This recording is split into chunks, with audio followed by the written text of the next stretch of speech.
अल्हम्दुलिल्लाहि रब्बिल आलमीन वस्सलातु वस्सलामु अला अशरफिल अंबिया'i वल मुरसलीन अम्मा बअद औज़ु बिल्लाहि मिनश शैतानिर रजीम बिस्मिल्लाहिर रहमानिर रहीम वस्साबिक़ून अस्साबिक़ून उलाइकल मुक़र्रबून सदक़ल्लाहुल अज़ीम। क्या बात रिज़ा उस चमनिस्ताने करम की, ज़हरा है गली जिसमें हुसैन और हसन फूल,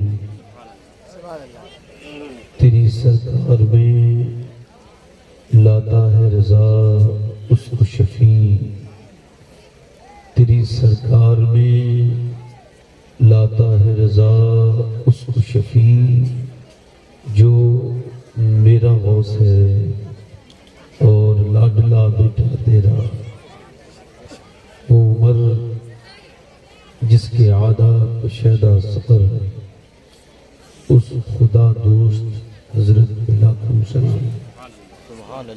आइए मोहब्बत के साथ पूरा मजमा दुरूद पाक नजराना पेश करें। पढ़िए अल्लाहुम्मा सल्ली अला सय्यिदना शफीना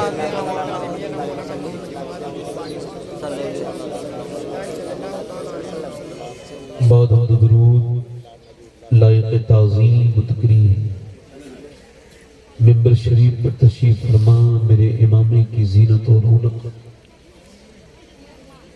मुअज़्ज़ज़ उलमाए अहले सुन्नत, मुअज़्ज़ज़ हुफ़ाज़ क़ुर्रा तलबा, सामीईन और सामियात, अस्सलामु अलैकुम व रहमतुल्लाहि तआला व बरकातुहू।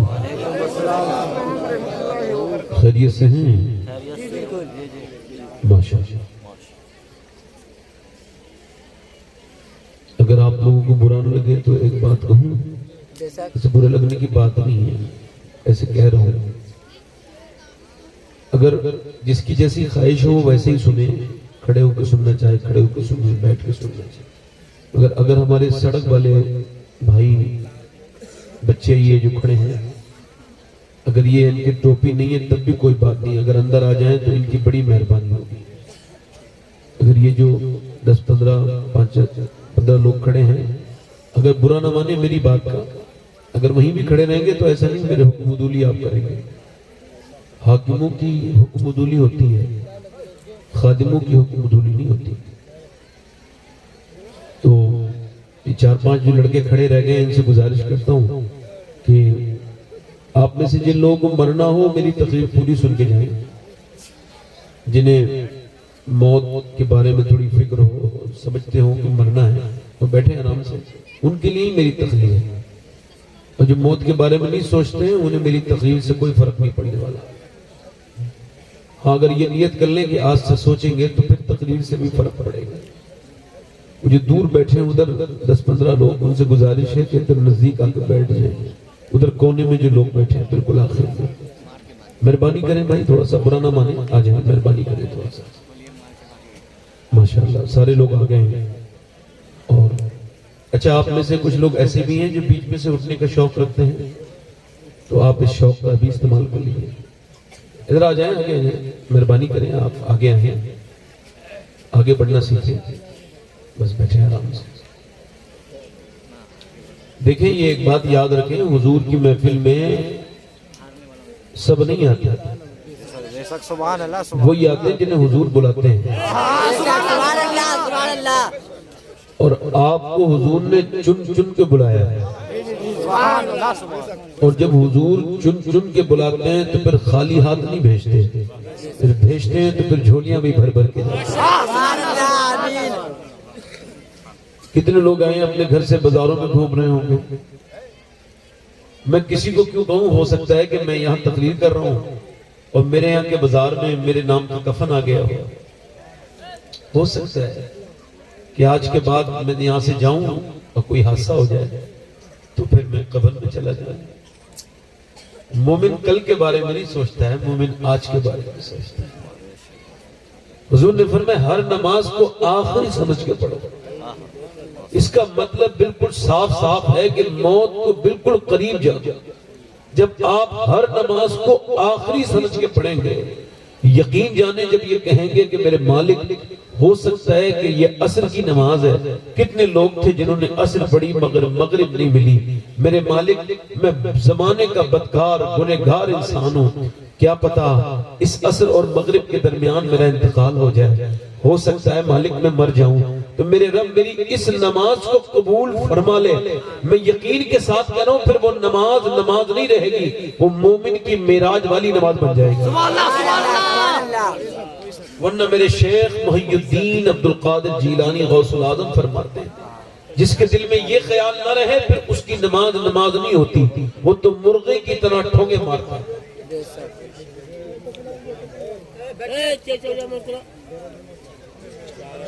कोई बात नहीं भाई, देखिए आप चाय वाले हैं, आपसे तो गुजारिश भी हम नहीं कर सकते, जाए भाई मेहरबानी करें, हमारे तो ज़हन ख्याल में एक ही चाय वाला काफी है। देखिए आप जहाँ ये थोड़ा सा दिल लग रहा है, हम लोगों का नहीं लग रहा, तो अगर हर तकरीर को आखिरी, मेरा कोई मकसद नहीं है कि पब्लिक बहुत ज्यादा हो, ये खुलूस में आती नहीं ये चीज, पब्लिक ज्यादा और कम से फर्क नहीं पड़ना चाहिए। पब्लिक ऐसी हो जो यहां से उठ के जाए तो फिर वो जब जा रहे हो तो उधर से फरिश्ते कह रहे हो ये वो लोग हैं जो हुजूर की महफिल से बख्श के आ रहे हैं। मैं अपनी इस्लाह के लिए तकरीर शुरू कर रहा हूं, अपनी इस्लाह के लिए, तो मैं आपसे अर्ज करता हूं कि अपनी नमाज को आखिरी समझ के पढ़ो। तो फिर अगर हर नमाज आखिरी समझ के पढ़ी जा सकती है तो हर तकरीर आखिरी समझ के नहीं की जा सकती, फिर हर तकरीर आखिरी समझ के सुनी नहीं जा सकती। अल्लाह के प्यारे हबीब सल्लल्लाहु अलैहि वसल्लम ने इस्तिंजा फरमाया, हजरत अब्बास साथ में है, कहते हुजूर को वुजू करना है, ये 10 कदम दूर पानी है, हुजूर ने तयम्मुम कर लिया। मुझे हैरत हुई, हुजूर तयम्मुम पानी के होते हुए, हुजूर ये सामने तो पानी है। आपने फरमाया चचा मुझे वहां तक पहुंचने की उम्मीद नहीं है, मैं यहाँ तयम्मुम इस वजह से कर रहा हूँ कि मैं नहीं चाहता कि बेवुजू अपने रब की बारगाह में हाजिर।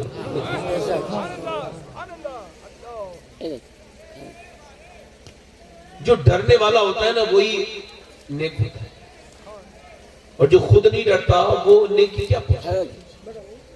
तो हम सब मौत के करीब खड़े हैं। कहाँ खड़े हैं? मौला अली फरमाते हैं ये जो तू सांसें ले रहा है ना, सांसें, ये तेरी नजर में सांसें हैं, मेरी नजर में मौत की तरफ बढ़ते हुए कदम। गौसुल आजम शेख अब्दुल कादिर जीलानी ने इरशाद फरमाया कि किसी और की मौत की खबर तेरे लिए तौबा का एक और मौका है। खाली इन्ना लिल्लाह ना पड़ा कर, ये समझ इस बात को कि किसी दूसरी मौत की खबर तुझ तक पहुंच जाना, ये तेरे पास तौबा का एक और मौका दिया गया था। ऐसा भी हो सकता था उस मरने वाले के पास तेरी मौत की खबर जाती, मगर तेरे पास उसकी आई है, इसका मतलब है तुझे अभी मौका है। मेरी बेटियां, मेरी बहनें बैठी है, सुकून से आराम से बैठी है, उनके लिए भी मेरे पास बहुत कुछ है। और माशाल्लाह ये महफिल सजाने वाले बड़े अच्छे लोग जिन्होंने अपनी वालदा और अपनी दादी के इस ईसाले सवाब के लिए, तो ऐसी महफिलें सच्ची बाद में कबूल पहले ही हो जाती है। अल्लाह ताला हसीना नाम, हसीना बेगम की अल्लाह मग़फ़िरत फरमाए और उन्हें मेरी माँ मखदूम कायनात का सदका अता फरमाए। ये हमारे अकबर सिमनानी साहब हैं, ये बड़े अच्छे इंसान हैं, मैं तो इनका खादिम हूँ, ये मेरी तारीफ कर रहे थे। इनकी अपनी मोहब्बत है, अपनी औकात सिर्फ इतनी है, कुछ नहीं बात सिर्फ इतनी है, कल भी टुकड़ों पे उनके पलते थे, अब भी टुकड़ों पे उनके पलते। किसी ने उवैस खन्नी से पूछा, किसी ने क्या मौला अली ने पूछा, उवैस खन्नी से बोलो भाई क्या हाल है, तुम्हारा नाम क्या है बताओ। उवैस खन्नी से कहने लगे साहब अल्लाह का बंदा। कुछ तेरे माँ बाप ने तो कुछ नाम रखा होगा ना, तो रोने लगे उवैस करनी, कहने लगे ए अली अगर अल्लाह मुझे बख्श दे तो मेरा नाम उवैस करनी है, और अगर ना बख्शे तो फिर क्या नाम है। ये सब चीजें थोड़ी सी आपको आज के बाद अपनी जिंदगी में, तो हमारे इश्तियाक साहब ने बड़ा अच्छा पढ़ा, उससे पहले एक साहब और थे कोई, मैं नाम हिफ्ज ना हो सका उनका, अजमल अजीजी, अल्लाह ताला उनकी आवाज बरकत देता। सारे लोगों ने अच्छा पढ़ा। अगर आप कहें तो 2-3 शेर पढ़ दें हम भी। ये जो जा रहे हैं भाई, ये रुमाल बांध के, ये क्या इसी इंतजार में थे कि ये सैयद साहब तकरीर करेंगे शुरू, हम उठ के चल देंगे? मेहरबानी किया करें भाई, कभी कभी किसी का दिल रखने के लिए बैठ जाते हैं। मेरे जैसे लोगों की तकरीर अच्छी नहीं होती, मगर कभी कभी दिल रखने के लिए बैठ जाया करो। पढ़े हल्का सा भाई बात पढ़े। मैं मुजफ्फर बारसी के कलाम के 2-3 शेर पढ़ता हूँ। अच्छा, मुझे ये 12 साल हो गए कहते हुए, कहो सुभान अल्लाह। कहते हुए हो गए, कब तक कहलवाएंगे आप? कभी कभी खुद ही कह दिया करें ना, बात हो गई। मैं कह रहा हूं तो आप कह रहे हैं। सुभान अल्लाह का मतलब होता है अल्लाह पाक है, और किसी के कहने से उस पर कोई फर्क नहीं पड़ता। आप जब कहते हैं ना सुभान अल्लाह, तो उस पर कोई फर्क नहीं पड़ता, वो तो पाक था, पाक है, पाक करने वाला है। मगर जब बंदा कहता है ना सुभान अल्लाह, तो फरिश्तों से पूछता है ये क्या कह रहा है मुझे? अर्ज करते हैं मौला तुझे पाक कह रहा है। फरमाता गवाह हो जाओ मैं तो पाक हूँ, मगर जिसने मुझे दिल से पाक कहा है, मैंने उसे गुनाहों से पाक कर दिया। दोनों हाथ उठा के लब्बैक या रसूल अल्लाह। मैं सारे उलमाए कराम की दुआएं चाहता हूँ, मैंने तवज्जो कभी नहीं चाहिए और चाहनी भी नहीं चाहिए, दुआएं चाहिए, तवज्जो आपसे चाहता हूँ। अपनी रहमत के समंदर में उतर जाने दे, अपनी रहमत के समंदर में उतर जाने दे, अपनी रहमत के समंदर में उतर जाने दे, अपनी रहमत, अपनी रहमत की समंदर में उतर जाने दे, बेठिकाना बेठिकाना बेठिकाना हो अज़ल से मुझे घर जाने दे, बेठिकाना।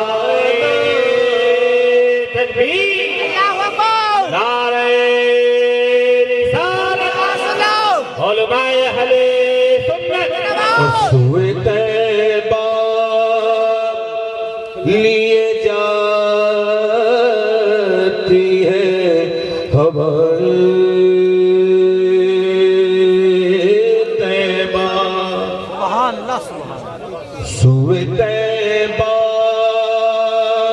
लिए जाती है हवाएं तैबा, सुए तैबा लिए जाती है हवाएं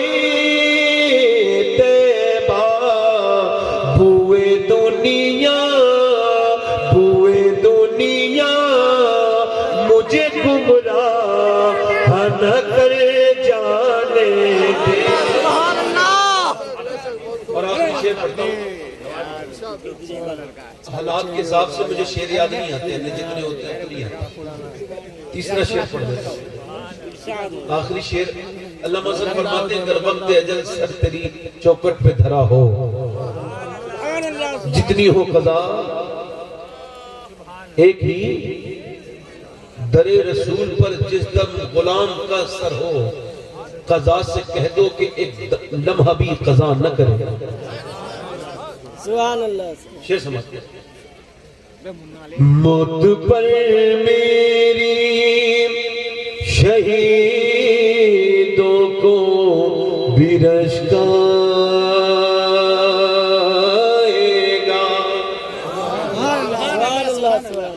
मौत पर मेरी शहीदों को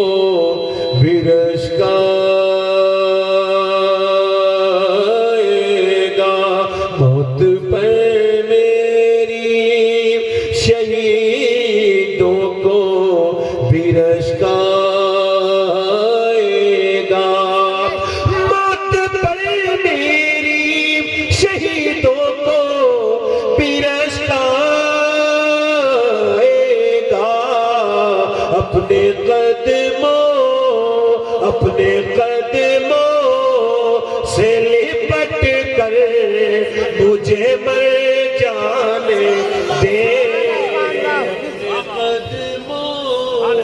जज़ाकल्लाह भाई। अपने कदमों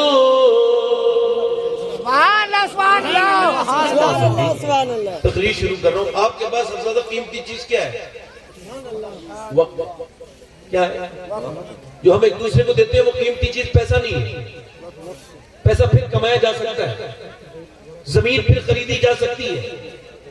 एक आदमी ने डॉक्टर के सामने 20 लाख रुपया रखा। बाप मर चुका था और वो डॉक्टर से कह रहा था किसी सूरत में 10 मिनट बात करा दो। बाप से बात पूरी नहीं हो सकी, अधूरी रह गई बात मेरी बात कराओ मेरे बाप से। डॉक्टर ने कहा ये अल्लाह का काम है, मेरा काम नहीं है, ये मर चुका है। उसने कहा 50 लाख ले लो। उसने कहा तू 50 करोड़ दे दे। कोई वक्त की कीमत थोड़ी दे सकता हूं मैं तुझे, वक्त की कीमत थोड़ी तू अदा कर सकता है। ये मर चुका है, ये डेड हो चुका है, इसका इंतकाल हो चुका है। इसका मतलब यह कि सबसे ज्यादा कीमती चीज क्या है हमारे पास? वक्त। अगर आप मुझे बताएं वक्त को खरीदने जाओ तो क्या आधा घंटा 50 अरब का मिल जाएगा? अच्छा, फिर मौला अली फरमाते हैं अगर जिंदगी का कोई दूसरा नाम होता तो वक्त होता। वक्त। वासिफ अली वासिफ फरमाते हैं जो वक्त को बर्बाद कर रहा है एक दिन वक्त उसे बर्बाद करके छोड़ेगा। अभी आप हुजूर की महफिल में बैठे, आपका दिल करता होगा उठ जाए, हालांकि ये जन्नत की क्यारी है। यहाँ हर लम्हा इबादत है, बैठ हर लम्हा इबादत है, मगर फिर भी दिल कर रहा होगा चलो यहां से निकलो भाई, बहुत रात हो चुकी, घड़ी देखो भाई। मगर यही नौजवान ये भूल चुका है कि जब ये फेसबुक देखता है तो 8-8 घंटे 10-10 घंटे देखता है। अगर आपने और मैंने वक्त को कीमती समझा होता तो अपनी YouTube की हिस्ट्री चेक करके देखना, आपने हजारों फिल्में देखी होंगी लोगों ने, लड़कों ने, और वॉच हिस्ट्री देखना, आपके अक्सर घंटे YouTube वाले गिनत हो रहे हैं। अक्सर घंटे ये जो मोबाइल का फिक्र आया है, बच्चे से लेकर बड़े तक के हाथ में मोबाइल। बंदा घर पे आता है, बच्चों से बात नहीं करता, मोबाइल चलाता है। बच्चा चाहता है कि बाप से बात हो जाए, मगर नहीं हो सकती, बाप मोबाइल में लगा हुआ। फिर बच्चे भी मोबाइल में लगे, फिर बेहयाई दौड़ी। इंस्टाग्राम वालों को टाइम देने वालों तुमसे पूछता हूं, और यूट्यूब को टाइम देने वालों, वक्त देने वालों आपसे पूछता हूं, क्या तुमने कभी अपनी जिंदगी में बैठ करके 100 मरतबा दुरूद भी पढ़ा? जिस रब ने तुम्हें पैदा किया कभी उसके सामने एक बार भी रोए हो रात को उठकर? कभी उससे कहा है मालिक तेरा शुक्र है जो तूने मुझे जिंदगी दी है? एक आदमी अपने बेटे के सर पे हाथ रख के रो रहा था। मैंने पूछा भाई क्यों रो रहे हो? कहने लगा मुझे कैंसर है, 1 महीने के बाद मर जाऊंगा। मैं वो बदनसीब इंसान हूं जो अपने बच्चे को जीते जी यतीम देख रहा हूं। अल्लाह अकबर। अगर आप अभी तक जिंदा हैं और आप मरे नहीं, आपके बच्चे यतीम नहीं हुए, तो आपको शुक्रिया अदा करना चाहिए। ऐ अल्लाह, अगर मैं मर गया होता तो मेरे बच्चे न जाने कहां कहां भीख मांग रहे होते, किस किस के पास जाते, कैसी मिट्टी मेरे बच्चों की खराब हो गई होती। तेरा शुक्र है जो तूने मुझे यहां तक जिंदगी दी कि मेरे बच्चों की उम्रें बढ़ गई। मगर आज कोई शुक्र अदा करने वाला नहीं है। मैं पूछना चाहता हूं नौजवानों से और मेरी बेटियों से भी, बहनों से भी, आजकल लड़कों को नया फैशन चला है स्टेटस लगाना, स्टोरी लगाना, और स्टोरी में हद पार कर देते हैं। ये देखो मेरा जलवा, ये इसका जलवा। अब तो माज़अल्लाह लड़कियां फेसबुक पर आ गई, मुसलमान लड़कियां इंस्टाग्राम पर आ गई, और मुझे डूब मरने को दिल करता है कभी कभी, डूब के मर जाऊं खैर, मगर चूंकि खुदकुशी हराम है। जब आयशा नाम की लड़की को मैं देखता हूं कि वो बहना है, नीम बहना है, कोई दिखा रहा साहब ये देखे आयशा नाम है और लड़की के जिस्म पे कपड़े नहीं है, फिटिंग के कपड़े पहन रही है। नाम फातिमा है, नाम रेहाना है, नाम खतीजा है और मोबाइल पर बदतमीजी कर रही है, जिस्म की नुमाइश कर रही है। मैं हाथ जोड़ के कहता हूं उस बदकार औरत से एक काम कर, या तो अपना नाम बदल या अपना किरदार बदल। सुभान अल्लाह, सुभान अल्लाह, सुभान अल्लाह, अल्लाहु अकबर, नारे इस्लाम, जिंदाबाद जिंदाबाद। जिन बच्चियों जिन औरतों को कभी कोई नहीं देख सकता, अब उनका आदमी ही उन्हें दिखाता है। तो लोग देखो, वो स्टेटस लगाता है, जितने मोबाइल में उसके कांटेक्ट में उसके नाम सेव होंगे सब देख लेंगे। वो अपनी बीवी के साथ फोटो लगा रहा है, अपनी बेटी के फोटो लगा रहा है। माशाअल्लाह। मैं कहता हूं स्टेटस का मतलब होता है हालात। और एक नौजवान लड़का एक बरहना औरत की तस्वीर लगा के अपने मोबाइल में दुनिया को ये दिखाता है, देखो कल तक हमारे हालात ये थे कि हम अल्लाह और रसूल से मोहब्बत करते थे और फैश काम नहीं करते थे। आज हमारे हालात ये है कि हमारे स्टेटस में बरहना लड़की की तस्वीर लगी। सुभान अल्लाह। स्टेटस में कोई लाइक मिल जाए। पहले मुसलमान स्टेटस सबको नहीं दिखाता था। मैंने अपनी जिंदगी में कभी स्टेटस नहीं लगाया अपने व्हाट्सएप पर और न कभी लगाऊंगा। उसकी वजह क्या है? उसकी वजह ये मुझे पता है, हालात सबको दिखाने के नहीं होते, स्टेटस सबको दिखाने का नहीं होता है। और पहले के मुसलमान क्या करते थे, जब वो ज्यादा परेशान होते थे ना तो वो मुसल्ले बिछाते थे। अल्लाह अकबर। चाहे ये काफिर कितनी भी जुल्म कर ले, उन्हें बताओ, काफिरों को जाके, इन जालिमों को जाकर के बताओ, चाहे तुम कितना भी जुल्म कर लो, मगर मुसलमान अल्लाह और रसूल का नहीं होने वाला। तुम चाहे कितना भी जुल्म करो, फूल बढ़ा दो, तुम चाहे कुछ भी कर लो, मगर मुसलमान अल्लाह रसूल का नहीं हो सकता। इसके ऊपर रंग चढ़ गया दुनियादारी का, कारोबार का, इज्जत का, इसके ऊपर हसद का रंग चढ़ा हुआ, इसके ऊपर आपसी खलफशार का रंग चढ़ा हुआ है। वो मेरे भाई, मैं तुझसे कहता हूँ, पहले के जमाने के लोग स्टेटस लगाते थे, वो रात को सज्जे में जाते थे, कहते थे मालिक हालात बड़े खराब है, हालात खराब मेरे, मगर इन्हें सही करना ये तेरा काम है। अल्लाह अकबर। मुझे बताएं जरा आप, ये जो क्या करते हैं, मियाँ फोन करके कहते हैं मेरे पोस्ट पे एक लाइक तो कर दो, भीख सी मांगते हैं। इनकी औकातें तो देखे जरा मुसलमान लड़कों की, भीख सी मांगते हैं। और ये लड़कियां भी कहती हैं कोई हमें लाइक कर दे, कोई हमें लाइक कर दे। तौबा तौबा अस्तगफिरुल्लाह। लाइक के चक्कर में तीनों मजहब पीछे छोड़ दिया, लाइक के चक्कर में तहजीब पीछे छोड़ दी। ये फेसबुक पे मशहूर होने के चक्कर में मियाँ अपनी बिल्कुल कौम की बदनामी करवा दी। मैं कहता हूँ क्या दुनियादारों के लाइक में बढ़ता है? अगर वो लाइक भी कर देगा तो क्या हासिल हो जाएगा? ऐसा कर, अपने रब के सामने झुक जा और उससे कह मेरे रब, पूरी दुनिया कोई लाइक करे ना करे, तू लाइक कर दे, क्योंकि रब लाइक करेगा तो दुनिया भी आसान है।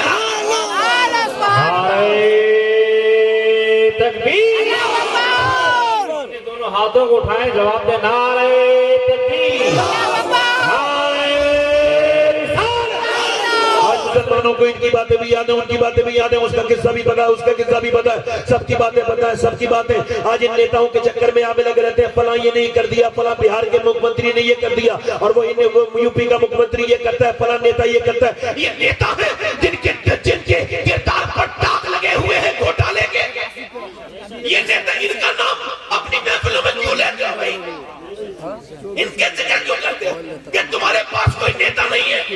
क्या तुम्हारे पास कोई कायद नहीं है? अरे तुम्हारा तो कायद का आलम यह है कि अल्लाह अकबर, एक हमारा एक कायद है जिसका आलम यह है कि उसने 10 साल पूरी दुनिया में 10 साल हुकूमत की, और 10 साल में उसने 10 साल कितनी हुकूमत की बताओ? 10 साल हुकूमत की है, और 10 साल में उसने 1060 शहर पता किए। यानी उसके दौरे हुकूमत में एक विधानसभा नहीं बल्कि एक शहर 3 दिन में पता होता था। 3 दिन में एक शहर इस्लामी हुकूमत में आता था। उसका आलम यह है कि उसने 10 साल में 1060 शहर पता किए हैं और 10 साल में 4000 मसाजिद बनवाई है। यानी उसके जमाने में एक दिन में 3 नई मस्जिदें बनके तैयार होती थी। मुझे बताओ, जब 3 मस्जिदें बनती थी तो मुसलमान कितने होते थे एक दिन में? मुझे जरा बताओ। उसके बारे में एक अंग्रेज ने कहा था कि अगर दुनिया में 1 साल उमर फारूक आजम और जिंदा रह जाते तो पूरी दुनिया में सिवाय इस्लाम के कुछ नहीं होता।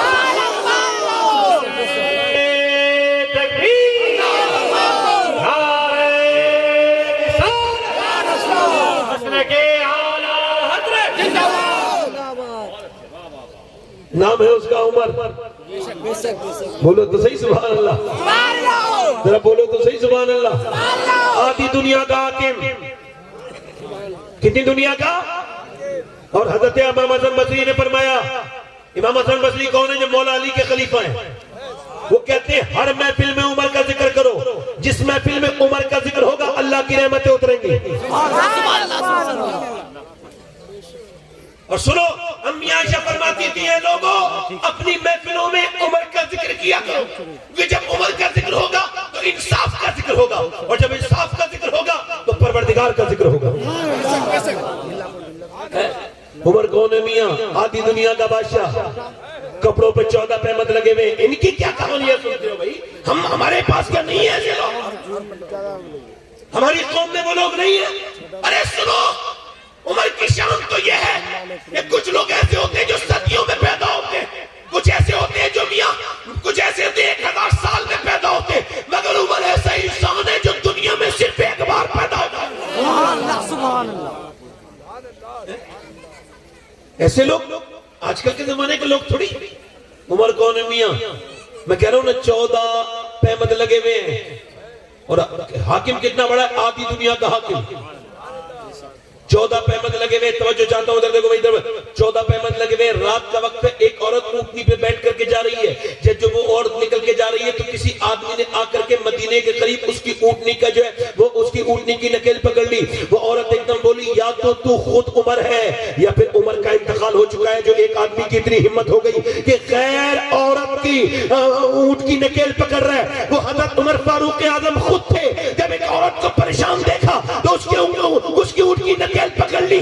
मेरे आका ने फरमाया था हातिम ताई के पोते से, सुन मैं तुझे एक बात बताऊं, एक दिन वो होगा कि मुल्क के शाम से लेके मदीने तक एक औरत तन्हा सफर करेगी और पूरे सफर में उसे कोई डर नहीं होगा। अर्ज़ की, या रसूल अल्लाह, क्या डाकू नहीं होंगे? क्या उस वक्त में कातिल नहीं होंगे? क्या वो डकैत, बड़े बड़े लुटेरे जिनके कबीले आबाद हैं, वो कहां चले जाएंगे? और मैं, तू देखना, एक दिन एक औरत चलेगी मुल्क के शाम से मदीने तक, अकेली आएगी, कोई उस पर बुरी नजर उठा के नहीं देख सकेगा। और उसकी हुजूर वो दौर आएगा, पर मैं मेरी उम्मत का सबसे बेहतरीन दौर होगा, और वो दौर उमर का दौर था कि मियां एक औरत मुल्क के शाम से लेके मदीने तक की अकेली आती थी। ये जो कहते थे ना बेटी बचाओ बेटी पढ़ाओ, इन सब का राज खुल गया। इन्हें पता है कि तुम नारे लगा सकते हो, गाड़ियों के पीछे लगवा सकते हो, वरना खुदा की कसम ये बात हकीकत है कि सबसे पहले बेटी बचाई भी इस्लाम ने है और बेटी पढ़ाई भी इस्लाम ने है। नारे तकबीर, बोलो बोलो,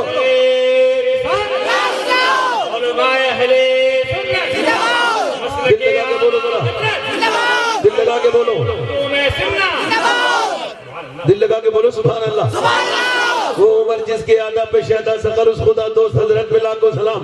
उमर कौन है मियां? उमर कौन है? उमर को देख के शैतान रास्ता बदल देता है। हम लोग तो वो है मियां, हमें शैतान बरगलाता है, परेशान करता है, मगर उमर की शान ये है, हमारा उमर से क्या मुकाबला भाई? उमर तो उमर है, उमर को देख कर तो शैतान रास्ता बदल देता है। उमर कौन है मियां? आधी दुनिया का हाकिम, उसे कहना उसका हक नहीं अदा होगा। उमर तो ऐसा हाकिम है, उसकी हवाओं पे हुकूमत है। बोलो जरा सुभान अल्लाह। काकाए पे हुकूमत, हवाओं पे उमर की हुकूमत है। हवाओं पर उमर की हुकूमत, मिट्टी पर हुक्म उमर की हुकूमत, आग पर उमर की हुकूमत, मिट्टी पे उमर की हुकूमत, पानी पे उमर की हुकूमत। पानी पर उमर हुकूमत करता है, मिट्टी पर उमर हुकूमत करते हैं, मियां हवा पर उमर हुकूमत करते हैं, आग पर उमर हुकूमत करते हैं। मदीने की तरफ एक मर्तबा पहाड़, एक पहाड़ के अंदर से जो है ना वो आग निकलने लगी। आतिश फशा पहाड़ था, वो मदीने की तरफ को आने लगी आग। जब आग मदीने की तरफ को आई तो किसी ने आकर के उमर फारूक आजम से कहा, ए उमर फारूक आजम, तमीम दारी नाम के एक सहाबी ने कह लगे, उमर फारूक आजम मदीने की तरफ को आग आ रही है। और उस वक्त फायर ब्रिगेड का कोई सिस्टम नहीं था, आग मदीने की तरफ आ रही थी। हजरत उमर से कहा दुआ फरमा दे। हजरत उमर ने कहा दुआ नहीं, लो मेरी चादर लेकर के जाओ और मेरी चादर से पीछे कर दो। अल्लाह अकबर। वो तमीम दारी लेकर के गए। बयान करते हैं कि जब आग अपने शोलों पर थी ना तो मैंने जाकर के उमर की चादर से उसे भगाना शुरू किया। कहते जैसे जानवर डंडा देख के भागता है ना, वैसे ही उमर की चादर देख के आग पीछे को भागती गई और दुनिया को यह बता दी गई कि जब उमर की चादर दुनिया में आग से बचा सकती है तो मदीने वाले की चादर कयामत के दिन जहन्नम की आग। नारे तकबीर,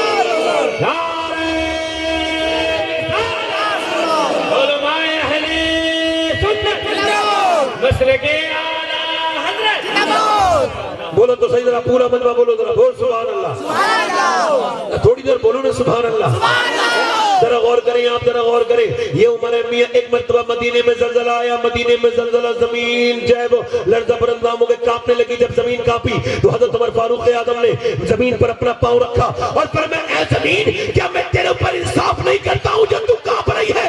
इतना कहना था, जमीन साकिन हो गई और 1400 बरस हो गए, पूरी दुनिया में जलजला आया मगर मदीने में आज तक जलजला।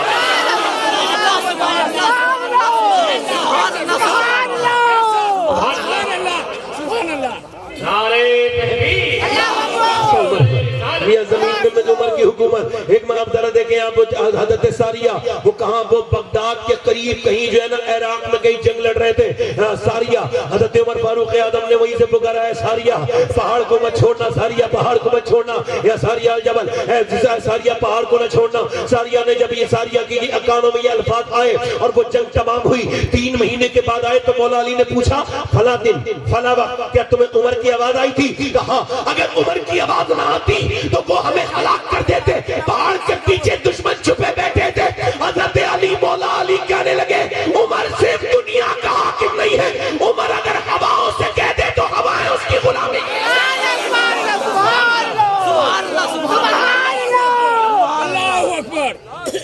तीसरा बोलो सुभान अल्लाह। तीसरा हो गया मियां, अब रह गई आग, रह गया पानी।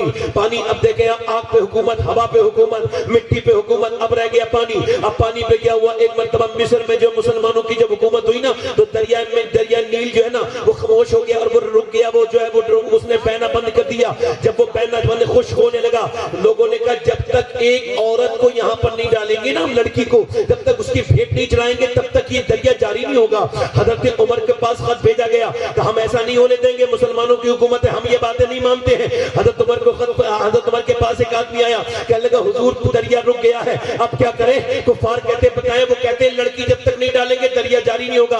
आपने फरमाया वहां इस्लाम की हुकूमत है, अब कोई लड़की भेंट नहीं चढ़ेगी। आपने फरमाया लाओ कागज लाओ, कागज निकल लाया गया, लाओ कलम लाया गया। हजरत उमर ने लिखा, बिस्मिल्लाहिर्रहमानिर्रहीम, ये खत उमर बिन खत्ताब की तरफ से दरिया नील के लिए है। और यार ये मोहम्मद के गुलामों की शान है कि इंसान को तो खत लिखता है मगर गुलाम मोहम्मद दरियाओं को खत लिखता है।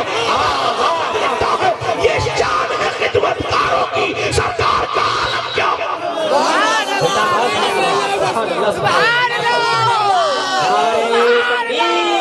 बोलो तो सही, बोलो तो सही। मुझे दरिया को खत लिख रहे हो, उमर की शान तो देखो, दरिया को खत लिख रहे हैं। और वो पूरा लश्कर भी कोई बेवकूफ नहीं था, उन्होंने भी जाकर बिल्कुल, उन्होंने कहा कि एक खत जाके डाल देना, उसमें लिखा था, दरिया अगर तू अपनी मर्जी से बहता है तो मत बह, और अगर अल्लाह की मर्जी से बहता है तो बहता रहे। जा करके जब पानी में डाला है ना वो पर्चा, वो खत डाला है ना, तो आज 1400 बरस हो गए मियां, पूरी दुनिया के सारे दरिया खामोश हुए मगर दरिया नील आज तक वैसा का वैसा।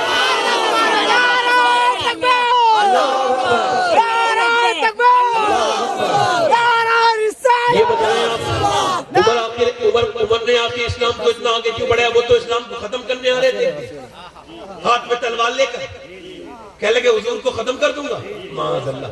किसी ने कहा तुम्हारी तो बहन जो है ना वो कोई कलमा पढ़ चुकी है, बहनों ही कलमा पढ़ चुका है, एकदम बहनों ही क्या कर गए, कुरान की आवाज आ रही थी, पट से जो है ना दरवाजे पे खटखटाया, बहन ने कुरान छुपा के रख दिया, अंदर गए, क्या तुम इस्लाम ला चुके हो?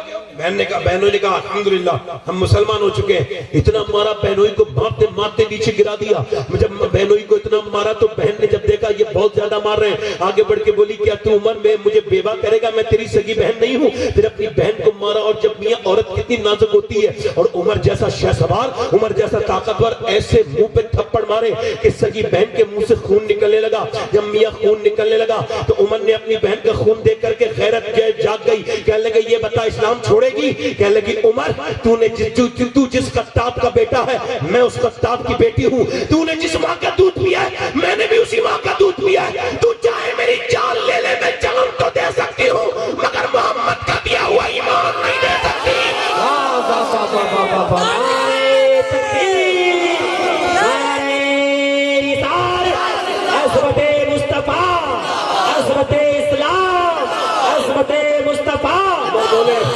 उमर बोले ला वो जो किताब जो पढ़ के कहने लगे कैसा रंग चढ़ा दिया तुम पर, ये कैसा रंग है?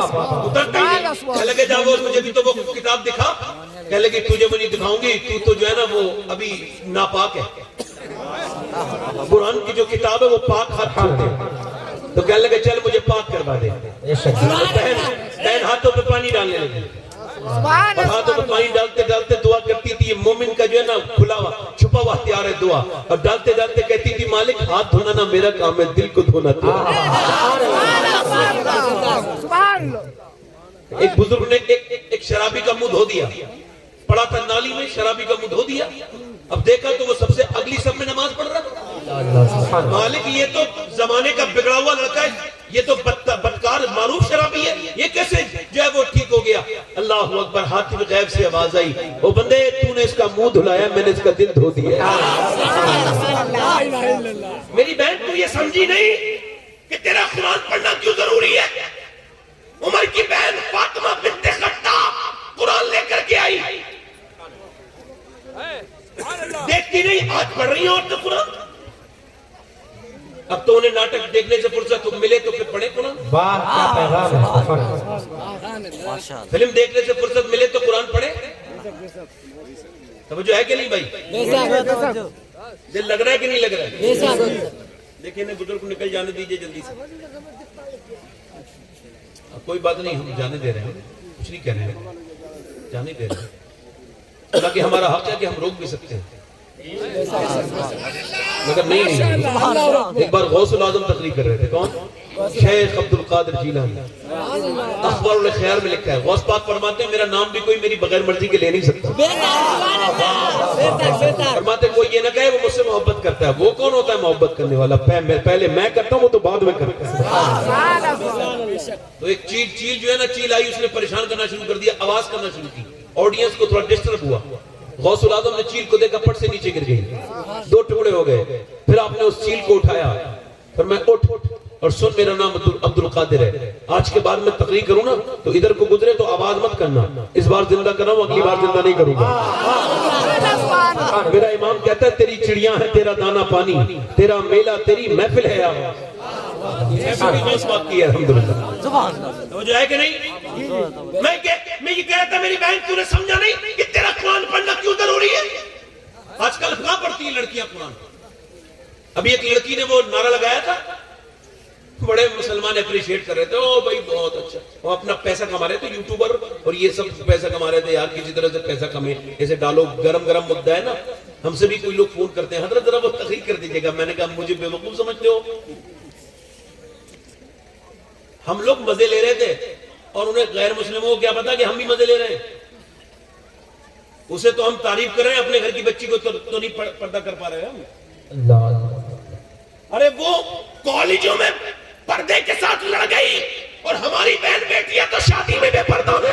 वाह वाह वाह वाह, सुभान अल्लाह सुभान अल्लाह, जिंदाबाद जिंदाबाद। उसे तारीफ, उसकी तारीफ करें। उसकी तारीफ ये नहीं है कि फेसबुक पे शेयर करो, उसकी तारीफ ये है कि अपनी बेटियों को दिखाओ कि किरदार होना चाहिए ऐसा। वाह वाह वाह। औरतों को भी बड़ा अच्छा लगा हिजाब पर बैन नहीं होना चाहिए। उन गैर मुस्लिमों को क्या पता, हमें पता है ना।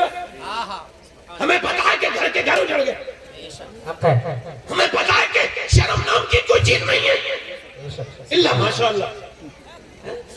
मुसलमान लड़की अपने घर में रहेगी ना तो वो जो है नहीं, अपने घर में रहेगी मुसलमान औरत बिल्कुल फटीचर कपड़ा पहने हुए, और जब शादी में जाएगी तो बड़ा बन ठन के। आला हज़रत फरमाते हैं कि औरत को चाहिए कि जब मर्द के आने का वक्त हो, ध्यान से सुनना, जब मर्द के आने का वक्त हो ना तो आला फरमाते हैं कि फिर औरत को चाहिए कि वो श्रृंगार करे, मेकअप करे अपने आदमी के लिए।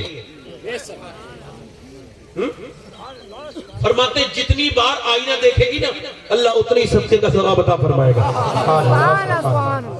और जब आए तो अच्छा माहौल क्रिएट करे, अच्छा माहौल दे। घर में आए थका हुआ आदमी आए, वसीम बरेलवी ने कहा था थके हारे परिंदे जब बसेरे को लौटे तो सली के मंद शाखों का लचक जाना जरूरी है। अब ये जो है ना वो ये बहन जी, ये जो बहन है ना, इतनी बदबख्त बहन है हमारी कि जैसे इसका आदमी आता है ना तो आने से पहले ये मुंह बना लेती है। हक है घर को बर्बाद कर दिया। एक साहब कह लगे मेरी बीवी बड़ी नेक थी, मैं फिर कह बड़ी अल्लाह वाली थी। मैं फिर हुआ क्या यार? कह लगे एक दिन मेरी बीवी को पड़ोसन ने समझा दिया और उसके समझ में भी आ गया। मैंने क्या समझ में आ गया? कहने लगे सैयद साहब वो पर्दे से जाती थी ना, तो उसकी पड़ोसन ने कहा तू पर्दे से क्यों जाती है, इतने अच्छे कपड़े हैं तेरे, हमें तो कपड़े कभी देखने नहीं मिले, न तेरा जेवर देखने मिला, कम से कम अपना जिस्म दिखाया करना। अच्छा मुझे बताया, आप जरा गौर करें। वो कहते हैं मैं बड़ा परेशान हो गया, बीवी को समझाते मानती नहीं थी। कहते एक दिन बारात में जा रहे थे तो मुझसे बोली कैसी लग रही हूँ, ये भी एक आदत होती है ना, कैसी लग रही हूँ। कहते मैंने उसकी तरफ देखा और देखने के बाद आंखों में मेरे आंसू आ गए। उसने कहा रो क्यों रहे आप?